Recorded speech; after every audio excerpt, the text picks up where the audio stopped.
Instead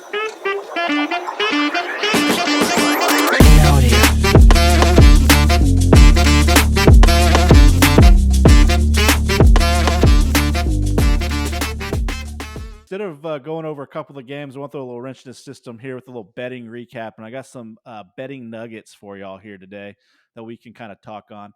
First is favorites were 5-7 against the spread, and the overs were also 5-7, which spells a bad week for the public betting here. You had 8 times that the public was a heavy favorite with over 70+% of the tickets. So there's 8 different games that had 70+% of the tickets on teams that all lost. You had 84% on the Bills, 79% on the 49ers, 78% on the Raiders, 77% on the Bucks, 74 on the Browns, 74 on the Lions, 73 on the Packers, 73 on the Rams. All losers coming in. KOB, out of those 8 games, how many of those did you play, and how many of those games were you on the good side of? Gator, I was 7-0 on all those going into Monday night, and I got a little phone call from little birdie that said, let's play the 49ers -7. And so I hopped on the train. It wasn't even a close one. I stopped watching at halftime. So I go 7-1 according to those stats, those statistics. So it was a solid week on those 8 favorite public teams for KOB. Pat? Brock Purdy was concussed. He was. He did. Okay, he came out today. Yeah. That's what all happened like that. Okay, he had a concussion. He did. Right? He did. He had a concussion and shot 80. Keat. God dang, tell everybody to shut up. I was concussed. I didn't say who told me that. I just said someone called me. Yeah, a load of crap. It was a bad finish to a all-time weekend for me. But yes, I was on the right side of every one of those games. They called this Black Sunday for some of our buddies at the public. It's Black Sunday, but nowadays we got off of that train a few years ago. Woo! That means it's big time Sunday for the Sharks, and it sure as hell. Come on, baby. Woo! Yeah, no, I was on the opposite end of most of these plays too. The Niners did get me. I didn't play that game at all, but I did play Niners over Team Totes first quarter.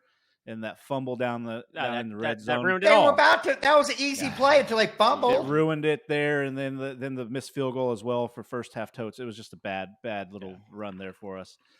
Some other stats that came out when looking at this that was fascinating: the Lions versus the Ravens game, and then the Bills Patriots game were the 2 most bet games in terms of total betting tickets. That's pretty surprising in my opinion. I thought the Dolphins Eagles would be up there. Yeah. Nope. Those were the 2 most bet games in terms of total tickets sold there. The Lions at +3 and the Bills at -7.5 were the 2 most bet teams as far as ATS goes. Despite being the road dogs, the Lions carried a 90% of the money line bets and 74% of the handle. Bills had 80% of the total tickets against the spread. 82% of the handle. They also had 81% of the handle on the money line as well. So just the overall amount of money bet on those 2 teams were astronomical in sense of just the total amount of money dollars that the house came in and just took from everybody, which to me was just fascinating to see. And if you look at those lines, the big thing there was they didn't really move much. That much money Vegas on the Bills, liked the side they had. That much money on the Bills, and the line just stuck at 7.5 all the way to kick was just that was your sign to load up on the Patriots. It was just wild for to see. Anybody gambling that is listening to this. If you see a scenario like that, and I'm not saying it's 100%, but if the public's loaded 80-90% on a team, it doesn't move, you bet the other way. Inconsequential to who's playing. Just get Vegas. They're trying for a reason. We were sharp enough to hit both of those, and they were both easy winners. I mean, no sweaters. Yeah, and it's one of those ones we always joke around about, right? If this was 10 years ago when I first started betting a lot, and then I saw the Lions at +3, I would have been hammering that all day, every day. And how could you play the Patriots? That too. How can you? Yeah. My fingers started shaking when I was hitting submit on the Patriots game. I got it. Hey, got her done. But I mean, how can you play the New England Patriots in that spot? I want to know how many people lost parlay money lines because they had the Buffalo Bills -300 in a parlay like that. Yeah. for New England to cover, not only to cover but to win outright was incredible. Yeah. No, yeah, there was one of the big bets. There's a whole list of things when I was reading up for today. It was like there was a couple of bets, and some of the biggest losers were money line Bills plays at like minus 330 for a couple 100,000. That were just losers right away. It was wild to see.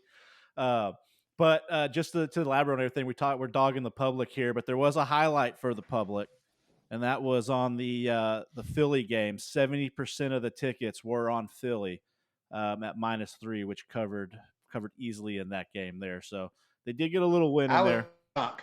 Yeah, I was intoxicated. I didn't look into that game and just got fat thumbed and played Philly everywhere. Thank goodness. Yeah. So that's a little bit of how Week 7 betting in the NFL came out there, and hopefully everybody was on the good end there.